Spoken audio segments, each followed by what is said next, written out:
বাংলাদেশের জন্য খুবই বড় একটা সুখবরের সন্ধান পাওয়া গেছে। বার্তাটা এসেছে ভারত থেকে এবং সেই বার্তাটা জ্বালানি সংকটকে কেন্দ্র করে। আমরা 2 দিন আগেই দেখেছি বাংলাদেশের অর্থমন্ত্রী, অর্থ এবং পরিকল্পনা মন্ত্রী আমির খসরু মাহমুদ চৌধুরী তিনি ভারতের যে রাষ্ট্রদূত প্রণয় ভার্মা তার সঙ্গে মিটিং করেছেন এবং ভারতের কাছে আবেদন জানিয়েছেন অতিরিক্ত জ্বালানি তেল, ডিজেল যেন ভারত দেয়, অন্তত 50,000 মেট্রিক টন অতিরিক্ত তেল যেন দেয়। এবং প্রফেসর ইউনূস সরকারের আমলে, শেখ হাসিনার আমলে তৈরি হয়ে যাওয়া যে পাইপলাইন, তেল আমদানি করার পাইপলাইন, সেই পাইপলাইন দিয়ে প্রায় 2 লাখ টন যে জ্বালানি আসতো বছরে, সেই 2 লাখ টন জ্বালানি বন্ধ করে দিয়েছিল ভারত প্রফেসর ইউনূস সরকারের আমলে। সেই বন্ধ হয়ে যাওয়া পাইপলাইন আবারও চালু হচ্ছে এবং সবথেকে বড় খবর সেটা হচ্ছে বাংলাদেশে প্রতি মাসে ডিজেল যা প্রয়োজন তার চাইতে বেশি ডিজেল প্রতি মাসে ভারত দিতে রাজি হয়েছে। এর চাইতে বড় সুখবর আর হতে পারে না। কিন্তু সেই সুখবরটা যখন এসেছে তখন এই প্রশ্নটা আসতেই পারে, ভারতের প্রধানমন্ত্রী কি এনসিপি নেতাদের অনুমতি নিয়েছেন এই ঘোষণা দেওয়ার আগে? এনসিপি নেতাদেরকে জিজ্ঞাসা করেছেন যে বাবা, আমরা তেল দিতে চাচ্ছি, দিল্লি থেকে তেলটা ঢাকায় যাবে, এই তেলটা কি আমরা দেব? তোমরা যদি অনুমতি দাও তাহলে আমরা দেব, যদি আমরা তোমাদের অনুমতি না নিয়ে তেলটা দিই, তোমরা যদি রাগ করে আবার আমার 7 সিস্টার্স আলাদা করে ফেলো, তাহলে তো আমি বিপদে পড়ে যাব। সেই অনুমতিটা কি ভারতের প্রধানমন্ত্রী নিয়েছেন? কিংবা বাংলাদেশ সরকার যে এতে রাজি হলো, বাংলাদেশ সরকার যে এই আমদানিটা করবে, সেটা কি এনসিপির কাছ থেকে ছাড়পত্র নিয়েছে বাংলাদেশ সরকার? কারণ এনসিপি তো প্রফেসর ইউনূস সরকারের আমলে জাতির অভিভাবকে পরিণত হয়েছিল, এখনও সেই অভিভাবকের মতোই তারা আচরণ করে যাচ্ছে। যখন ভারত থেকে তেল আনছে সরকার এবং এই বিপদের সময় যখন ভারত আমাদের পাশে দাঁড়াচ্ছে, তখন ঢাকা না দিল্লি, ঢাকা ঢাকা, সেই স্লোগানের কি হবে? কিংবা 7 সিস্টার্স আলাদা করে ফেলা, চিকেন নেক উড়িয়ে দেয়া, ভারতের দূতাবাসের ইট খুলে ফেলা, এই ব্যাপারগুলো কোথায় যাবে? কি হবে? কোনো একটা বাজে পরিস্থিতি তৈরি হবে? কিংবা ভারত থেকে তেল আমদানির এই সিদ্ধান্ত সরকার নেয়ার ফলে তারা কি রাজপথে নামবে সরকার পতনের আন্দোলনে?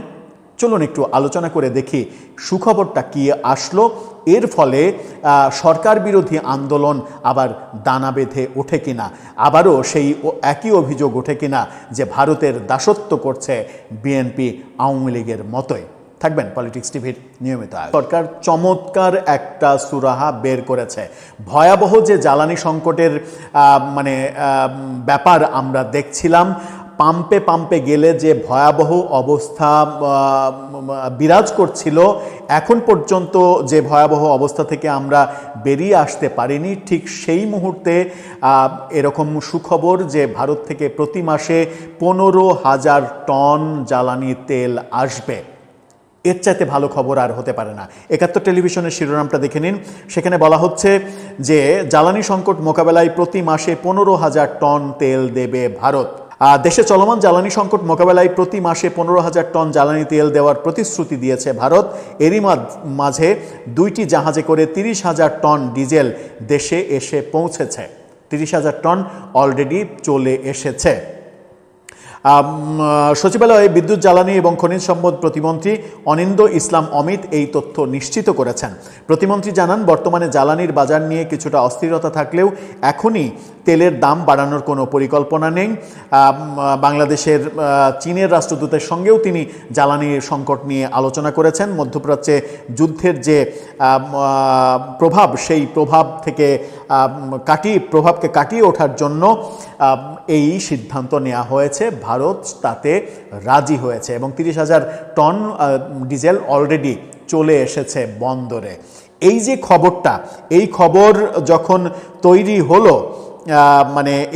এই খবর যখন আমরা পাচ্ছি কিংবা এই খবরকে যখন আমরা উপভোগ করব, এরকম ভাবনা মাথার মধ্যে আসছে, তখন ওই যে প্রশ্ন ইন্ট্রোতে করেছিলাম, ভারত এই সিদ্ধান্ত, প্রণয় ভার্মা নরেন্দ্র মোদীর প্রতিনিধি হিসেবে তিনি কি এনসিপির সঙ্গে মিটিং করেছেন, মিটিং করে অনুমতি নিয়েছেন? অনুমতি নিলে কি লিখিত অনুমতি নিয়েছেন যে ভারত এই মর্মে তেল পাঠাতে পারবে, তারা ছাড়পত্র দিল? কিংবা বিএনপির এই যে জ্বালানি প্রতিমন্ত্রী তিনি বললেন, কিংবা জ্বালানি মন্ত্রী টুকু ভাই তিনি যে সিদ্ধান্ত নিয়েছেন, তিনি কি এনসিপি নেতাদের অনুমতি নিয়েছেন? অনুমতি না নিলে তো বিপদ। কদিন পরেই তো তারা বলবে যে বিএনপি ভারতের দালাল, বিএনপি ভারতের দালালি করছে, দাসত্ব করছে, দেশ বিক্রির চুক্তি করছে ভারতের সঙ্গে, বিএনপি সরকারের পতনের আন্দোলন করো। তখন কি হবে? আমার মনে হয় যে তার চাইতে আগে ভাগে অনুমতিটা, এবং তাও লিখিত অনুমতি, এবং তারা সার্টিফাই করবে যে এই মর্মে মানে সার্টিফাই করা যাচ্ছে যে বিএনপি সরকারের বিশেষ অনুরোধে আমরা আপাতত এই সংকটের সময় কয়েকদিন ভারত থেকে ডিজেল আমদানির অনুমতি দিচ্ছি।